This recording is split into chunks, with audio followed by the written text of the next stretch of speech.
The Varaxi Dominion had ruled the Spiral Arm for longer than human history had even been recorded. To them, their empire was eternal, built on the bones of thousands of conquered worlds, cemented in the blood of billions. They believed themselves untouchable, immortal, above the reach of vengeance.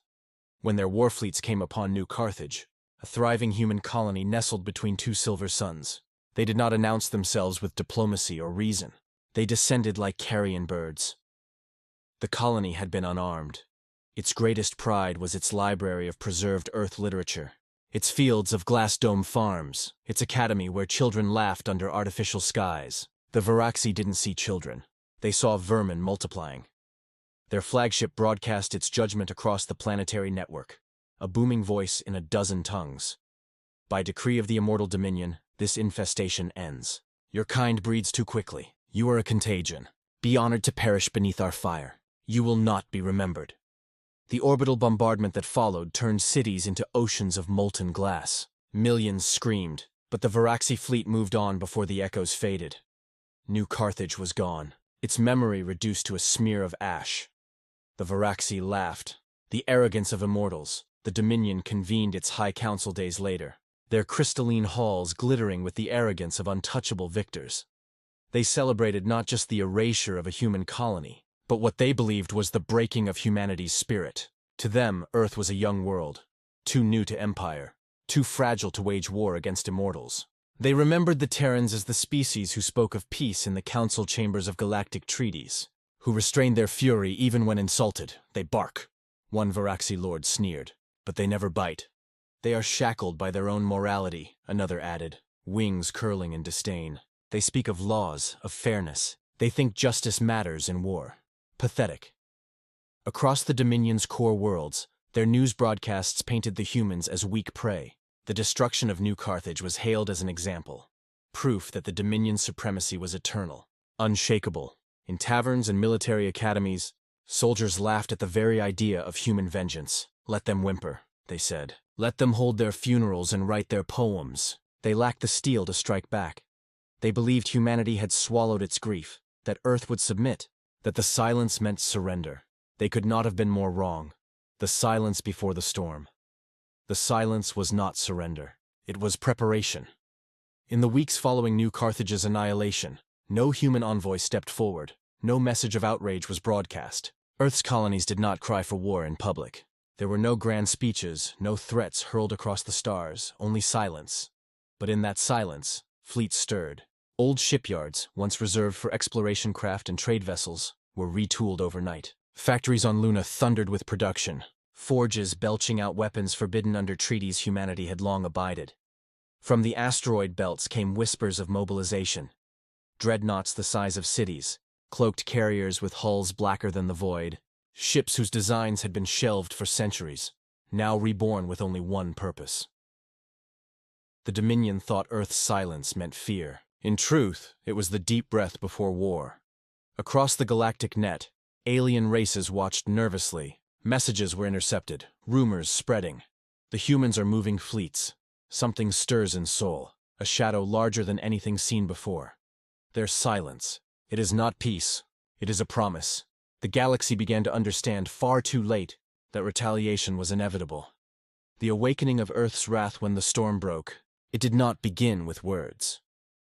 On the Dominion's frontier world of Zyros, a fortress planet said to be unassailable, alarms blared as the night sky vanished. Not from clouds, but from the sudden emergence of ships. Thousands of them, black-armored leviathans blotting out the stars. The Varaxi defenders sent a broadcast demanding identification.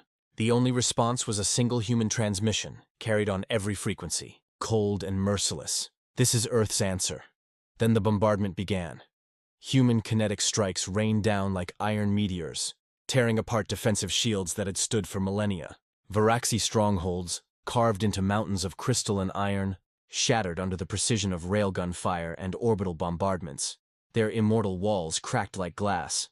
The Varaxi commanders cried out in disbelief. Impossible! These are Terrans, traitors, diplomats, children of Earth. They cannot. Their voices were cut short as human marines descended, armored in obsidian exosuits, silent as the void. They did not speak as they advanced. They simply destroyed. Every Dominion banner was torn down. Every bastion burned. Within hours, Zyros was ash, and that was only the beginning. Defiance unleashed. The retaliation spread like wildfire. The Varaxi had believed their empire eternal, its strongholds unconquerable. Yet one by one their fortress worlds fell, shattered beneath humanity's defiance. At Dravik's prime, the Dominion's largest shipyard, Varaxi engineers screamed in panic as human fleets emerged from the darkness of hyperspace, unleashing weapons never before seen. Swarms of AI-guided drones poured into the docks, slicing through defenses like paper, detonating with the force of suns. Entire orbital rings collapsed, raining fire upon the surface below.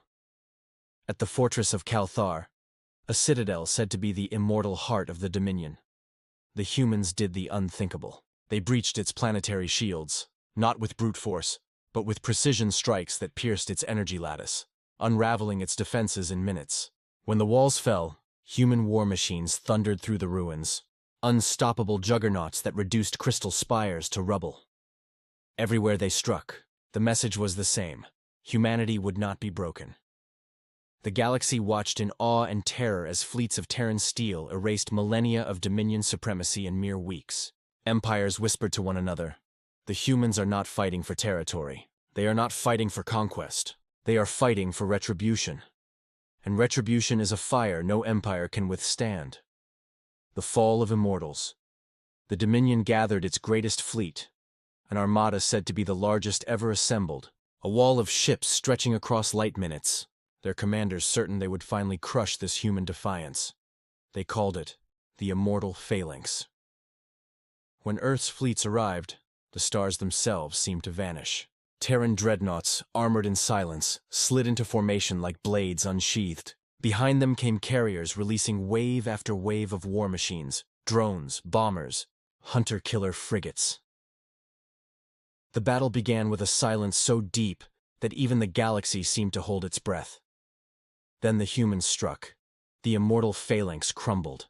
Dominion ships detonated in blossoms of fire as rail slugs punched through their cores. Plasma torpedoes carved holes in their formations. Terran frigates moved with impossible precision, weaving between giants, striking where the enemy was weakest.